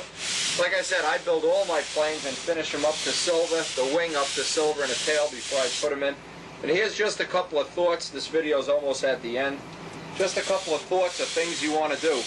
Whenever you do any clear doping, you always want to do one wing, flip it over as soon as it'll rest without the dope sticking, and do the other side. You don't want to do one side, go out to lunch or whatever, then come back and do the other side. And here's the reason. If you look down the trailing edge of this wing, you can see it's perfectly straight. Well, we haven't, there isn't a pencil line of a warp in here. Now what happens when you, any wing, it doesn't matter what it is, but it's the worst on a foam wing. A foam wing is the worst of all. If you were to dope one side, the moisture in the dope and the moisture in the tissue expand the wood. On a wet day, the door doesn't want to fit in the hinges, the wood expands. So what happens is the wing starts to bow out. Now if you let it bow out and you go out to lunch, it never gets a chance to dry back to its normal shape. What you really want to do, the way I've found to be the most successful, is to wet one side, tissue it, flip it over, tissue it. Don't do one side at a time. Then go to the other panel, tissue it, turn it over, tissue it. And that way, you can constantly babysit it. Now, if for some reason in the middle of this your house caught fire or you had to rush your wife to the hospital or whatever, when you come back, it's a good idea to wet the other side so that both sides are drying at the same time. Now, on this particular tape, we're not going to go into a lot of finishing things. We've already got plenty of finishing videos and plenty of documentation, and we'll probably have more with the third plane we build. But for right now, we want this set of 3 tapes is dedicated to foam wings, foam wing construction, and building up a little bit of the substrate. Those are important things. Now you can also see, and I'll do this on a macro lens, I brought this piece of tissue over here and this piece over here, so in the middle I have double tissue. Same thing over here, double tissue in the middle of the wing.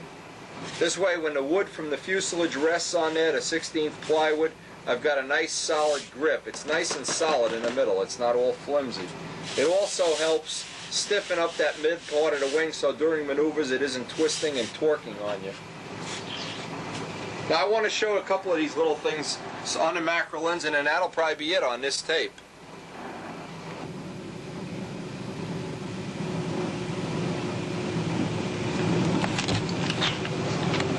Just some of the double tissue that's on here, and obviously it's on the bottom too. Another thing too, when you're doing foam wings, try not to get a lot of dope down in the doors, because if some leaks down into the foam disintegrates. Another thing too, another good trick, if you sand, typically it'll happen right in this corner. If you sand this too thin, the thinner in the dope will get down into the foam, and you'll just see this disappear. It'll just sink in like a little moon crater. If that happens, what you need to do is fill this little area with some 5-minute epoxy, let it dry overnight, and then block sand it down. The epoxy seals it. You can also do the same thing. If you can get hot stuff on there, rub it with a paper towel real quick. That'll do it too.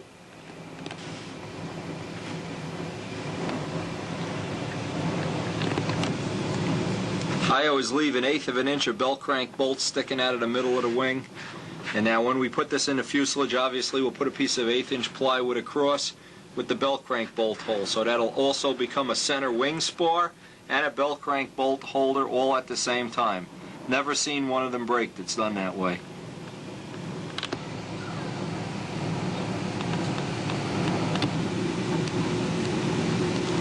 And the last little thing here, we did this afternoon, is we put the glass cloth down, same way as we did the center of the wing. And I really hope that from this set of videos You can honestly go out, buy whatever kit or Magnum whatever or scratch build and really come out with a really nice foam wing. Obviously, if you have any questions or need any more help, try to get a hold of me at the shop. I know it's a little inconvenient sometime. We're busy doing a lot of things, but it's worth the call is worth it. If you can't, always try a letter. And last but not least, let's one other thing. We're going to end this video with a few photographs from our albums, so it's a nice clean break. And all these tapes end at a different time anyway. And obviously, if you have any ideas of what else you'd like to see on tape, please feel free to write me a letter, give me a call, and we'll try to get that out to you as soon as possible.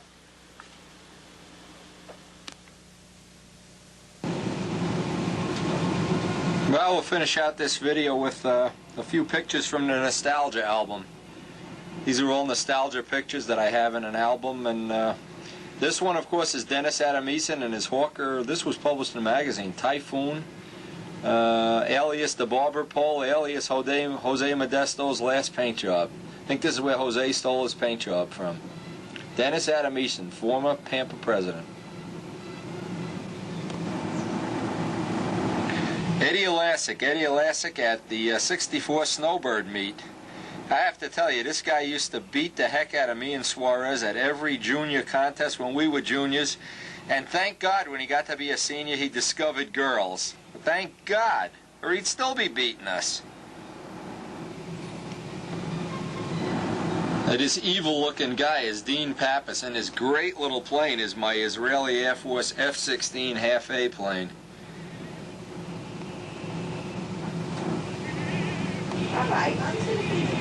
From the early 80s, one of the meets we went to down south in Florida. This is Gene Martin. Believe it or not, this is in Jacksonville, Florida, I think. Early 80s. Gene Martin, at this point, he was to be a future concourse winner. Dave Hemstroth with the original PT-19 with the two pilots. The original PT-19.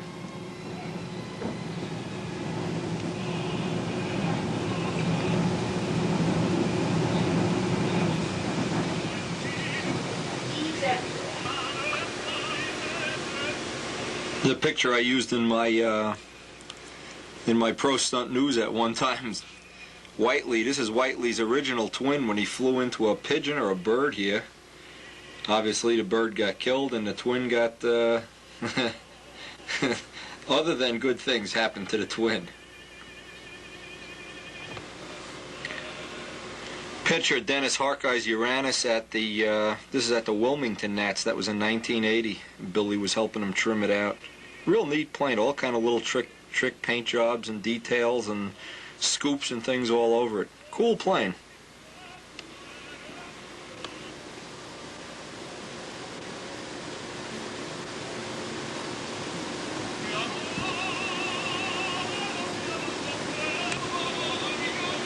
Picture Jimmy Casal just before the '84 Nats in Reno. We were practicing over in.